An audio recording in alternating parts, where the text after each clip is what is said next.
মিজানুর রহমান আজহারি বলেছিল যে আজহারে ভয় পেও না, আলো আছে আড়ালে, অন্ধকার পালিয়ে যাবে, তুমি উঠে দাঁড়ালে। ভয় পাওয়া যাবে না, ভরসা করতে হবে একজনকে, তিনি কে? আধারে ভয় পেও না, আলো আছে আড়ালে, অন্ধকার পালিয়ে যাবে, তুমি উঠে দাঁড়ালে।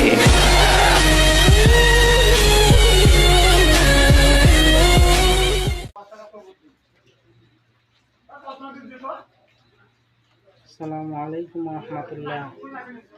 সম্মানিত দর্শক শ্রোতা, আজকে আমি একজন বক্তা স্কলারশিপ হযরত মাওলানা ডক্টর মিজানুর রহমান আজহারী সম্পর্কে বলতে চাই।